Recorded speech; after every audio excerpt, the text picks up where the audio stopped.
ताकि थोड़ो इहो भी ॿुधायां त दीन जे मदरसनि जो केॾो शान।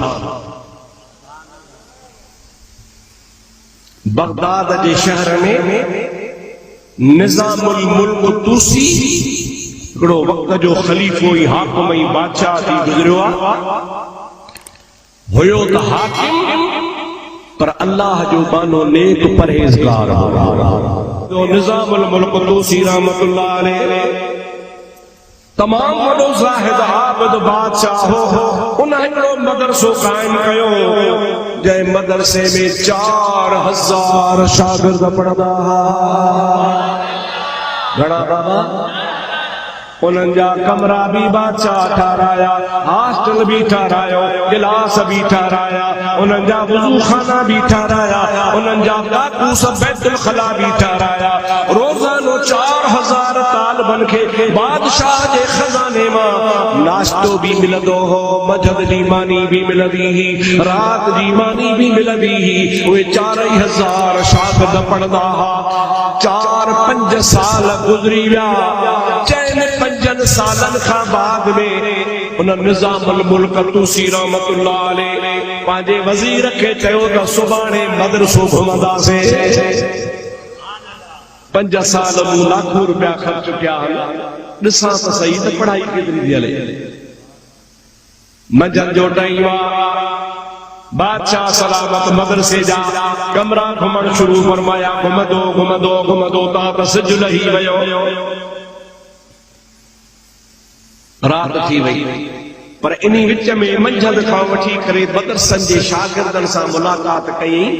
हर हिक खां पुछई बाबा छो थो पढ़ी? जंहिं बि छोकिरे खां मिलियो बादशाह चयो पुट छो थो पढ़ी? साईं नौकरी मिलंदी। छो थो पढ़ी? ऑफिसर थींदुसि। छो थो पढ़ी? किसी काज़ी थींदुसि। छो थो पढ़ी?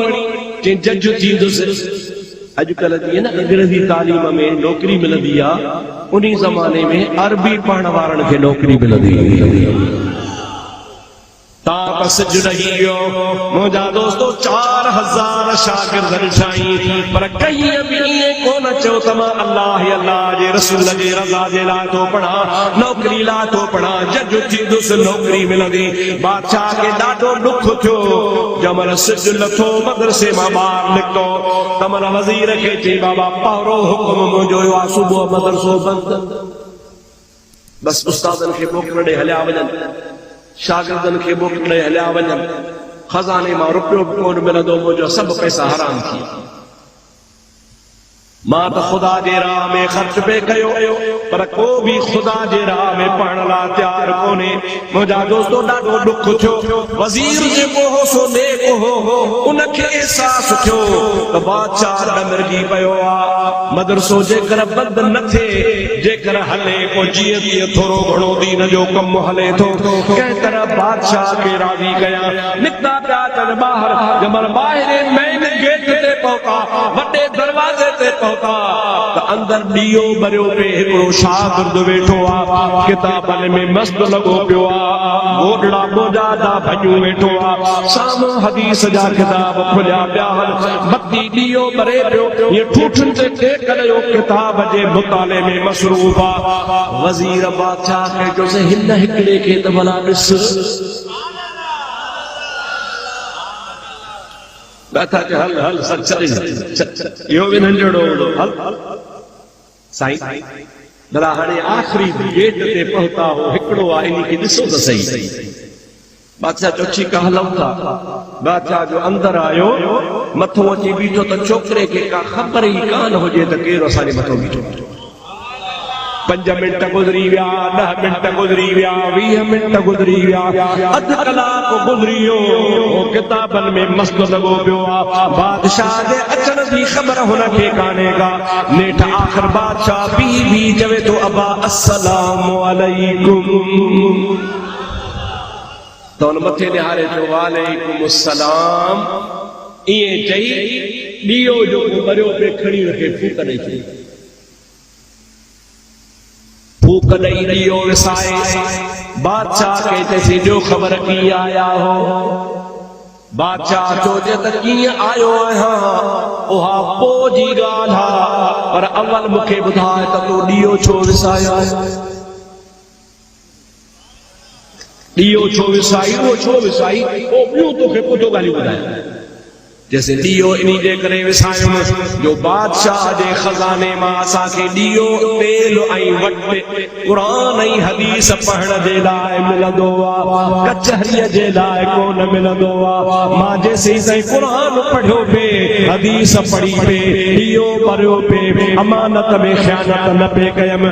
हाणे तव्हां कचहरी था कयो पिया या अमानत में ख़यानत थींदी तंहिंजे करे मां ॾीओ विसायो आहे। भली तव्हां मूंसां हाणे कचहरी करे वठो।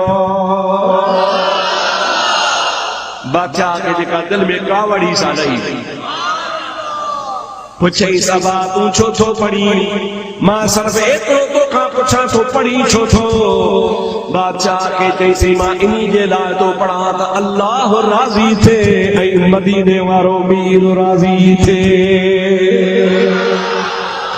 बादशाह वज़ीर ने निहारे चयो, ओ वज़ीर जे जीउ साईं जे हिन हिकिड़े छोकिरे जे करे मदरसो चालू रखो, हिन हिकिड़े जे करे मदरसे खे हलायो, हिन हिकिड़े जे करे शागिर्दनि खे पघारूं ॾियो, उस्तादनि खे पघारूं ॾियो, शागिर्दनि खे ख़र्च करायो। ही हिकिड़ो ई असांजे लाइ खोड़ आहे। अव्हांखे इंतज़ार हूंदो हो केरु हो? अचो त उनजो तव्हांखे नालो ॿुधायां। उनजो नालो हो हज़रत इमाम गज़ाली रहमतुल्लाह अलैह। सभई चओ सुभान अल्लाह। जंहिं दुनिया में नालो कढायो इमाम गज़ाली गज़ालिया। मुंहिंजा दुआ कयो अल्लाह ताला शल तव्हांजी असांजे बच्चनि खे इल्मु नसीब फरमाए। अल्लाह ताला शल तव्हां असांखे मदरसन क़ाइम करण जी तौफ़ीक़ अता फरमाए।